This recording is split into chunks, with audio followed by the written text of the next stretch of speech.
Hello, fourth graders, Miss Muldoon here. You are watching this video if you are completing your introduction. If you didn't complete it yesterday, you should finish it today. You might be watching this because I might tell you go back and watch this video because you need to fix your introduction, and that's okay. We're all in different places in our writing. So in order to write introductions, I created this slide. You could go through, it has our master plan of what we're going to do this week, and it has some great videos from Mrs. K. So you can go through that. You can watch these videos. I really highly recommend it. It helps you. I really think that you should be watching these videos before you even come into my Zoom meetings.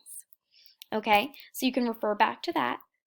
Going back to the classroom, when you want to access your personal essay, you could click right there. But before we do that, we're going to go to my hook chart, and I have it open already over here. All right, so I'm just going to press, no, I'm going to have it just like this. So when writing an incredible introduction on our personal essays about quarantine, we need a few things, all right? We need three things to be specific. First, we need a hook, and a hook is something that draws the reader in.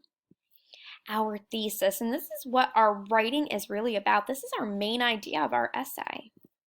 And a bridge, meaning two sides need to connect, the beginning to the end. So our hook, let's go over these. Okay, there's a few ways to hook our readers. We can ask a question, so we could propose a question, maybe something about what is coronavirus, or how does coronavirus affect a fourth grader or a 10-year-old? Another way we could do this is tell a personal story. Begin by telling your story about how quarantine began or what coronavirus means to you. You can make a bold statement like, I am frightened, I am scared. That's a bold statement. Use a famous quote. So you might have to research this. There's a website right there. You can research a famous quote, make sure you are citing that person. And these are ways to get our essays started, making it exciting to read. You can also use a definition. Maybe you can define your feelings, sad, anxious, frightened. All right, so those are my ways to hook a reader. Next, we're going to talk about our thesis. Our introduction needs a thesis, and we have those questions, right? Like, for example, mine is, why am I feeling anxious during this quarantine? I'm going to state that, and I need to write in my supporting details. Whether you have 2 or 3, you need to add them in. I'm feeling anxious because this and that. What my essay also needs is a bridge. A bridge connects the beginning to the end. And here's the definition of a bridge. A structure carrying a road, path, railroad, or canal across a river, ravine, road, railroad, or other obstacle. A bridge across the river.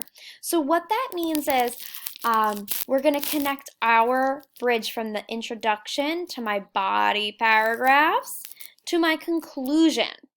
That means my introduction and my conclusion is connected. All right? So what I'm stating in the beginning will be stated again at the end. Okay? That is what we need in our writing.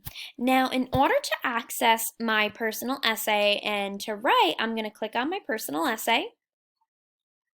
You'll be brought to a Google Doc. And when we write in here, we have to make sure our font and everything is correct. So Arial is a good font, Times New Roman's great. Something normal that is easily read. My font size needs to be 12, and my line spacing needs to be double. Alrighty. Now, when we read, we have to make sure that we press tab. I mean write. When we write, we have to make sure that we press tab to begin. So I might start off with my thesis statement.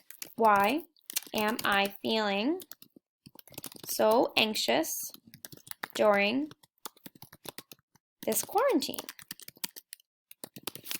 I might start off my thesis. Then I'm going to add in my supporting details. I'm feeling anxious because, and I'm going to give my 2 or 3 reasons, whatever I have. And then I need to think back to my presentation with my hook. Do I want to go research a cool quote? Do I want to go find a definition about anxious or anxiety? I can do that. And one way to do that is you click right here on the tab, enter a new tab, go search quotes. Maybe I want to Google anxious definition.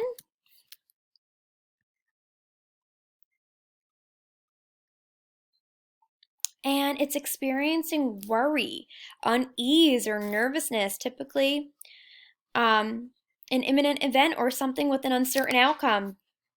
I'm extremely nervous about this because I don't know the outcome of what's going to be. So I can press copy on that, and I'm going to paste it in my essay, right?